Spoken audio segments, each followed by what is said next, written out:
Hey everyone, I just wanted to hop on here and share a word that really just come to me when I was studying a little bit out of the book of Luke.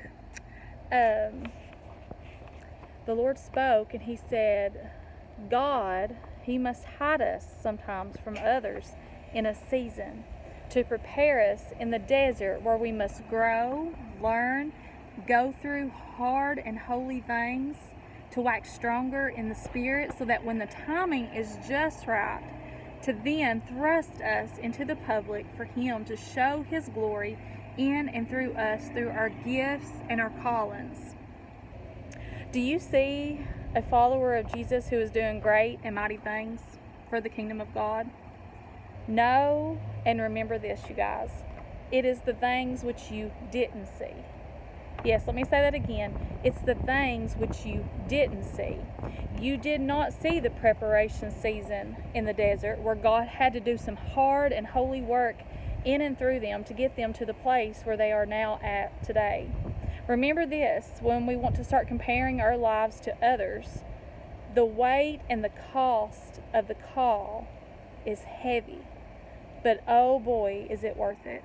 Not only will it be worth it in this world, but even more so when we get to heaven. Build and store your treasures up in heaven, where neither moth nor rust does corrupt. And I'm going to end with this verse today, guys. It's out of Matthew chapter 6, verse 6 through 13. And it says, "But thou, when you pray, enter into your closet, and when you have shut your door, pray to your Father which is in secret. And your Father which sees in secret will reward thee openly."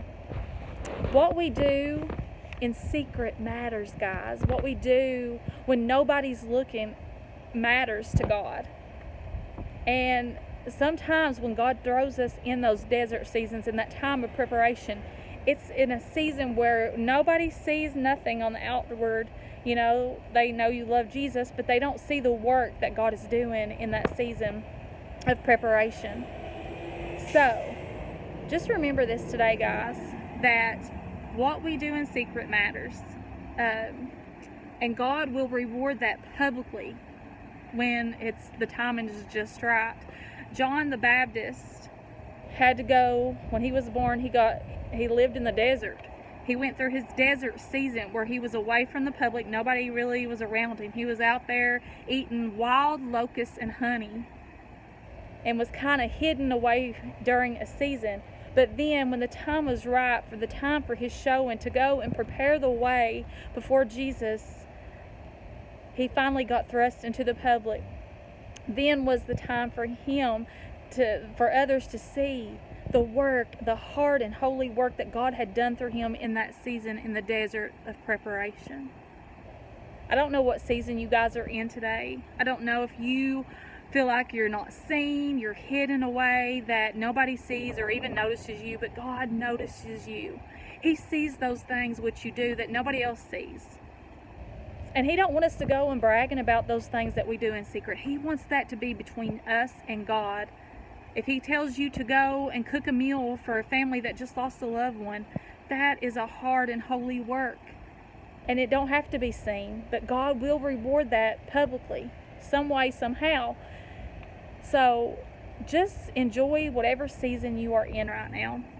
If you are in that season of being hidden away from others not seeing the potential and the calling and the gifts inside of you right now, know that when the time is right, God will place you exactly where you're supposed to be, right around the people you're supposed to be around at the right time.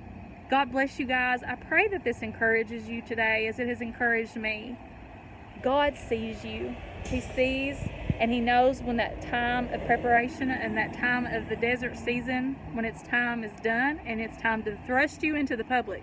Because guys, normally He will have to thrust you into the public. And when I say thrust, He kind of has to push you out a little bit, push you out of your comfort zone, push you in places you didn't think you'd ever be or places you never thought you would have to go. He will do that. So whatever season you're in today, know that it is for a purpose and for a reason, and just enjoy the season. God bless you guys.